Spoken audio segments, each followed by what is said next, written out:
हे कपटी शास्त्रियों और फरीसियों, तुम पर हाय, तुम पुदीने और सौंफ और जीरे का 10वां अंश देते हो, परंतु तुमने व्यवस्था की गंभीर बातों को अर्थात न्याय और दया और विश्वास को छोड़ दिया है। चाहिए था कि इन्हें भी करते रहते और उन्हें भी न छोड़ते।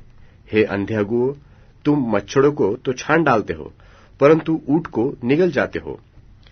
हे कपटी शास्त्रियों और फरीसियों, तुम पर हाय, तुम कटोरे और थाली को ऊपर ऊपर से तो मांजते हो, परंतु वे भीतर अंधेर असंयम से भरे हुए हैं। हे अंधे फरीसी, पहले कटोरे और थाली को भीतर से मांज कि वे बाहर से भी स्वच्छ हो। हे कपटी शास्त्रियों और फरीसियों, तुम पर हाय, तुम चूना फिरी हुई कब्रों के समान हो, जो ऊपर से तो सुंदर दिखाई देती है, परंतु भीतर मुर्दों की हड्डियों और सब प्रकार की मलिनता से भरी है। इसी रीति से तुम भी ऊपर से मनुष्य को धर्मी दिखाई देते हो, परंतु भीतर कपट और अधर्म से भरे हुए हो।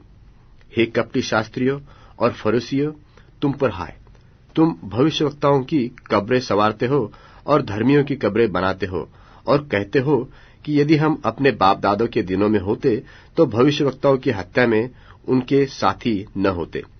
इससे तो तुम अपने पर आप ही गवाही देते हो कि तुम भविष्यवक्ताओं के घातकों की संतान हो, सो तुम अपने बाप दादों के पाप का घड़ा भर दो। हे सापों, हे करेतों के बच्चों, तुम नरक के दंड से क्यों कर बचोगे?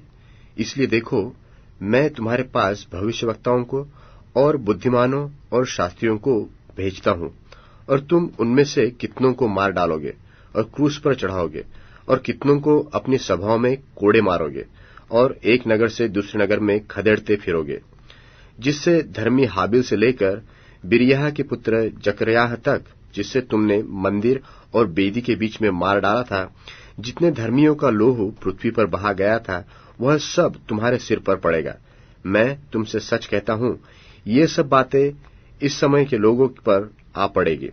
हे यरूशलेम, हे यरूशलेम, तू जो भविष्यवक्ताओं को मार डालता है और जो तेरे पास भेजे गए उन्हें पत्थरवाह करता है, कितनी ही बार मैंने चाहा कि जैसे मुर्गी अपने बच्चों को अपने पंखों के नीचे इकट्ठी करती है, वैसे ही मैं भी तेरे बालकों को इकट्ठे कर लूं, परंतु तुमने न चाहा।